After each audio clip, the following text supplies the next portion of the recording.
Assalamualaikum warahmatullahi wabarakatuh.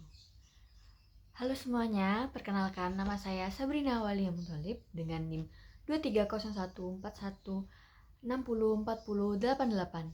Jadi kali ini saya akan mempresentasikan hasil PKM yang telah kelompok saya buat dikaitkan dengan hubungan teknologi pembelajaran PNFI. Kalian mau tahu apa isinya? Cekidot!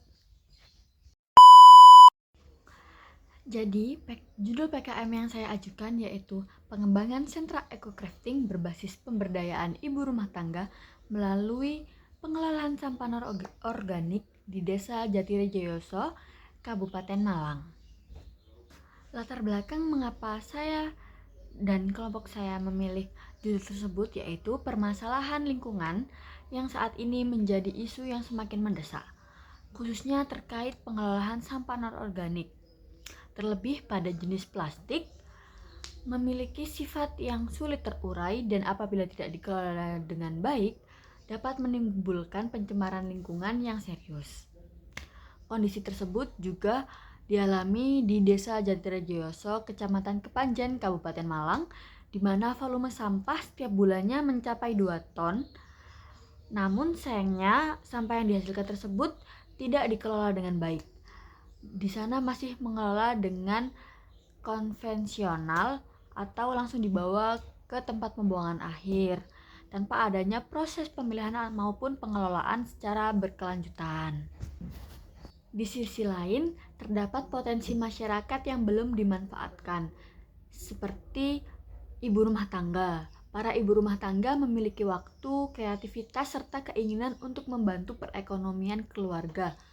Akan tetapi, masih terbatas dalam segi pengetahuan dan keterampilan yang terarah serta keberlanjutannya.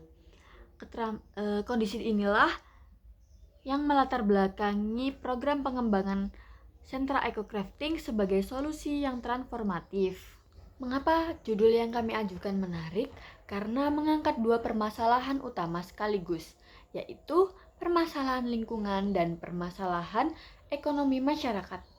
Melalui pendekatan eco-crafting atau upselling, sampah non-organik tidak lagi dipandang sebagai limbah, melainkan sebagai sumber daya yang memiliki nilai ekonomi.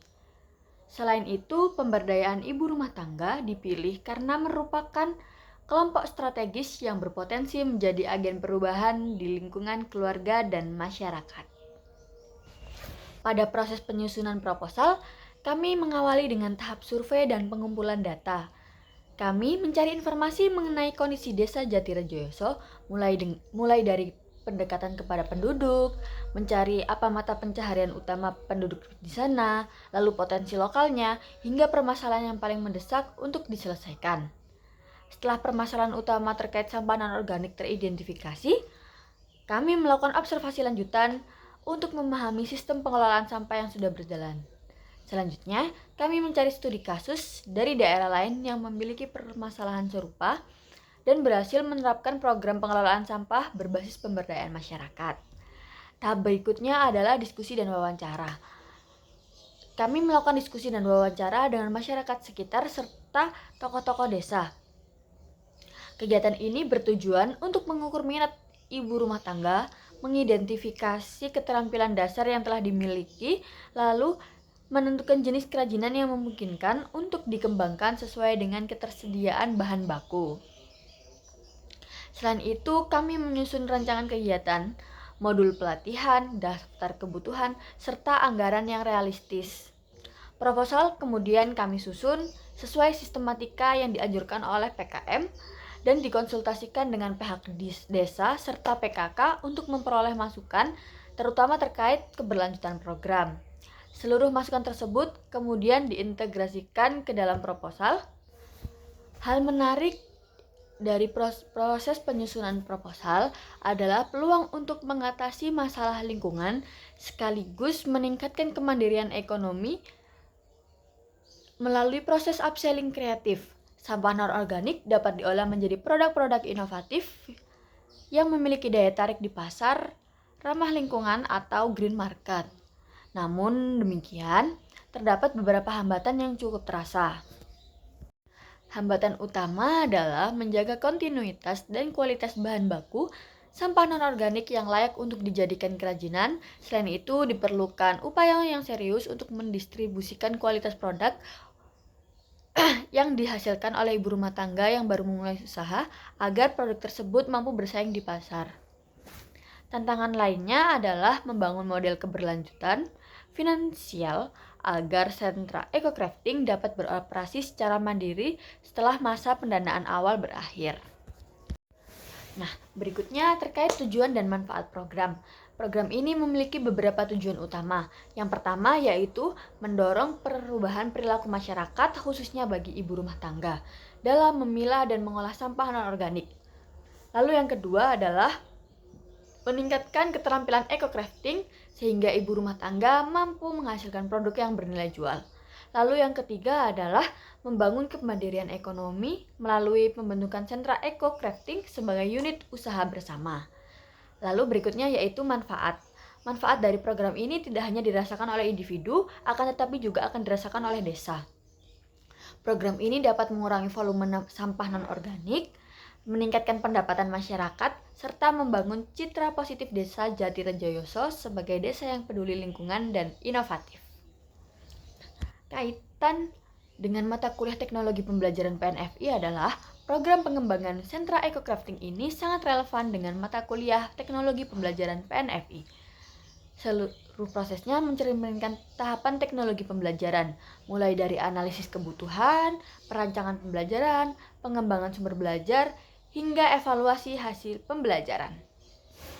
Pelatihan eco-crafting berfungsi sebagai proses pembelajaran non-formal yang dirancang secara sistematis untuk menjawab permasalahan yang nyata di masyarakat.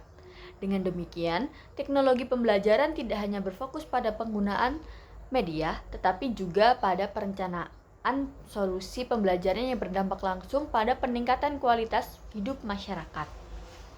Peran motivasi dan pembelajaran.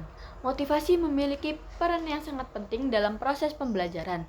Motivasi berfungsi sebagai penggerak awal yang mendorong seseorang untuk mulai belajar, sebagai pengarah yang membantu menentukan fokus pembelajaran, serta sebagai bahan bakar ketekunan ketika menghadapi kesulitan. Motivasi intrinsik yang berasal dari minat dan kesadaran diri cenderung menghasilkan pembelajaran yang lebih mendalam dan berkelanjutan dibandingkan dengan motivasi ekstrinsik. Oleh karena itu, dalam konteks pendidikan, termasuk pendidikan nonformal, pendidik perlu menumbuhkan motivasi belajar agar tujuan pembelajaran dapat tercapai secara optimal. Sebagai penutup, dapat disimpulkan bahwa program pengembangan sentra eco-crafting merupakan solusi yang inovatif yang mengintegrasikan pengelolaan sampah, pemberdayaan ekonomi, serta penerapan teknologi pembelajaran PNFI. Melalui program ini, sampah non-organik tidak hanya dapat dikurangi, tetapi juga diubah menjadi sumber daya yang bernilai, sekaligus meningkatkan kesejahteraan masyarakat. Demikian paparan yang dapat saya sampaikan. Kurang dan lebihnya saya mohon maaf. Terima kasih atas perhatiannya. Wassalamualaikum warahmatullahi wabarakatuh.